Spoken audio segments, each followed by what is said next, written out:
We're going to be talking camogie in a little while and also return to yesterday's All-Ireland hurling final. But Nathan, we should look at the weekend's Premier League. We're in this crazy period at the moment where at the start of the show I compared it to like who can be the most like Rambo, who can actually come out of the forest and survive. This is what it comes down to at the moment. And I think Liverpool, in a very strange way, have had to go through the experience of big injuries early in the season. Of course, each injury that comes now, whether it's Matip or whether it's Jota, is not going to help. But there's almost this gel within the group now where they're like, okay, it's got so bad at this point, we can handle whatever Christmas throws at us. Oh, I don't know about that, because the Christmas period is now the busiest period, and every injury has a knock-on effect. It means that somebody else has to play more games and raises the risk of somebody else getting injured. And to see them with Jordan Henderson and Fabinho as their centre-back partnership really does underline just how dire a situation it is for Liverpool. And practically everybody has had a spell on the sidelines in defence and midfield, from Alisson, Alexander-Arnold. Obviously, Van Dijk is gone for the season. There's no Matip, no Gomez. Henderson is a spell out. Naby Keita wasn't even in the squad. So if Liverpool can somehow come through this, as good as they were and as brilliant as the points total was last season, and at one stage going 25 points clear, if they could somehow grind it out, considering everything that's gone against them, this season would probably be a greater success actually for Liverpool than last season. And it's very difficult to sum up their season, like a lot of seasons, because I know the top 10 have never been tighter at this stage of the season. And it means, can you really criticise Manchester United or Manchester City when they are still very close to Liverpool and to Spurs and to Chelsea? But Liverpool has still probably had the best highs so far this season. They've just been incredibly inconsistent. So particularly at Anfield, you look back last week against Wolves, you look at the previous game at Anfield against Leicester, two convincing wins that were as good as anything of Liverpool have produced over the past 18 months. And both times you thought, all right, they're back. They're going to kick on from here, and have followed it up with really flat performances. So the inconsistency means you can't see them pulling away. You can't see them opening up the gap that they probably need. And I would say, if you were to say right now to Jurgen Klopp, by the time we get to that FA Cup break in and around the 9th, 10th of January, that Liverpool were within 1 or 2 points of whatever team are top of the league, he would take it. Because it's dire stuff. And all of these injuries seems to drag on a little bit longer. Like, where's Thiago? There's still no sign of Thiago making any return. Like, how important he could have been.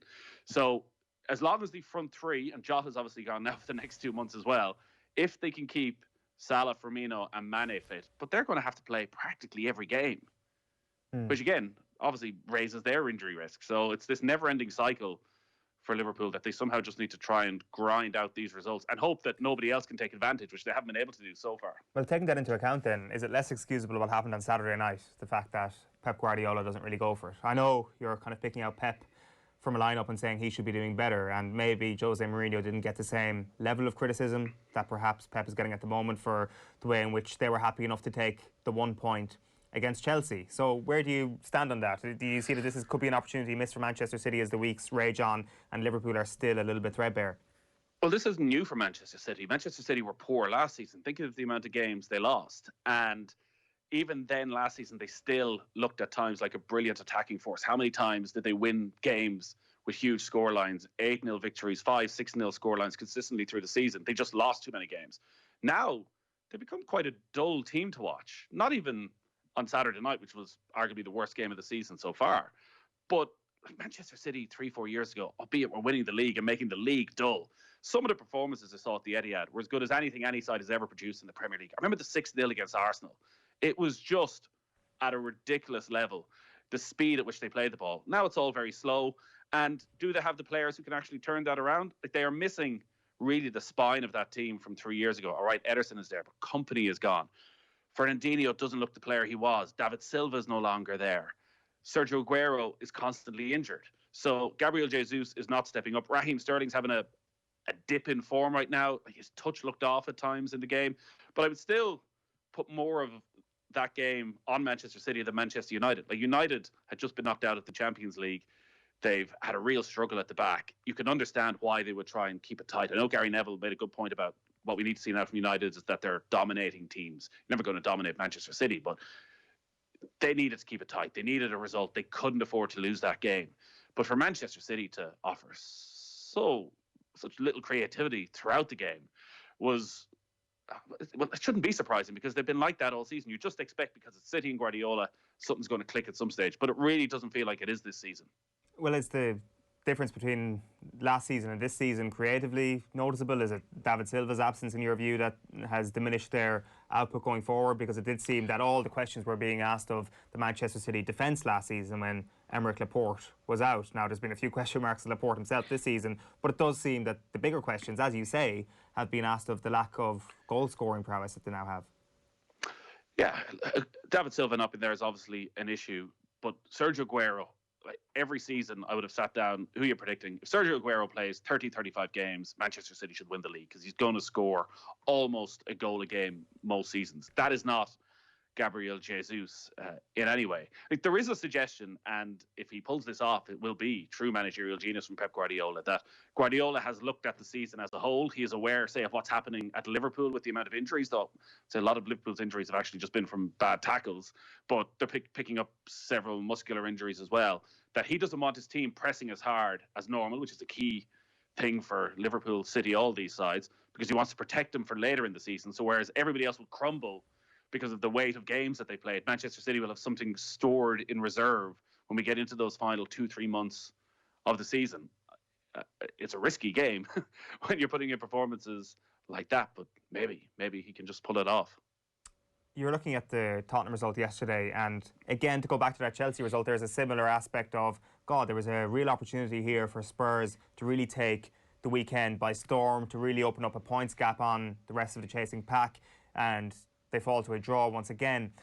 But then Liverpool go out and put in that result. And like, I still think that if there is going to be one year where you want Jose Mourinho to be your manager, it is this year, where he will eke out those draws, where it could have been a little bit worse. I know it's Palace, but it could have been on a different day a result in which they actually got 3 points from.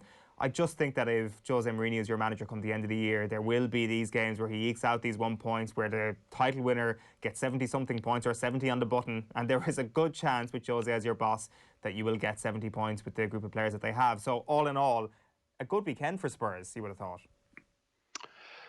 Yeah, but they've now missed out on a lot of opportunities to stretch clear. You go back to the Newcastle game where they gave away the penalty despite not giving up a shot on target in the entire game. 2 points dropped.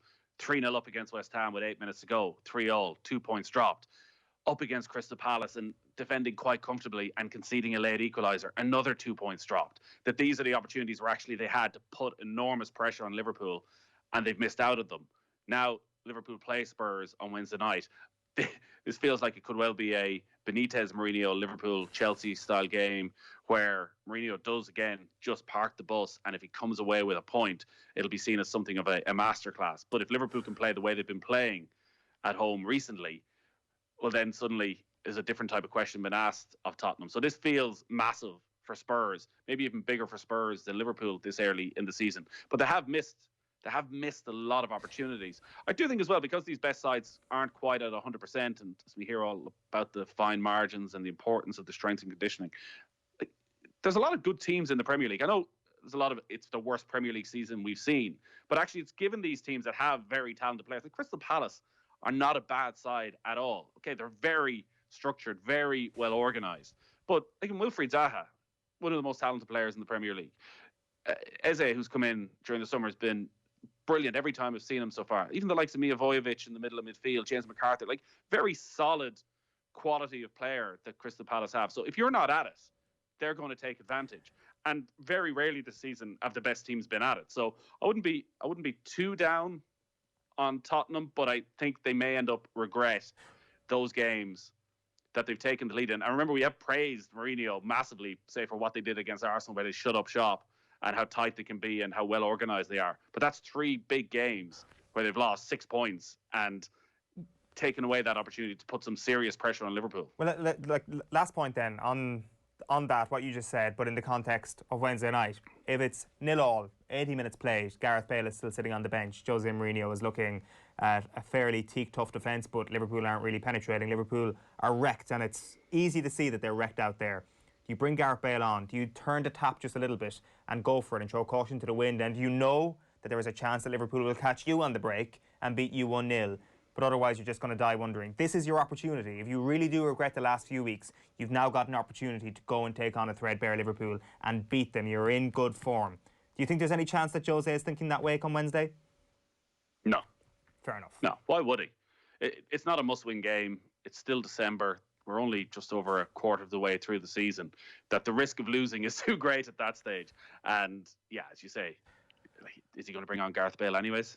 It'll be interesting to see over the next few weeks how much game time Gareth Bale does get, because again, you have games, Premier League games, and they've got, I think they've got a cup match in there as well, which Bale will probably play. But what sort of opportunity he gets in the Premier League games, because like talking to people who've been covering them a lot in the Europa League, like Bale has not been at it at all so far. So can he get him to a level of fitness where he can trust to start him? Because he's a pretty settled starting 11 right now at Tottenham.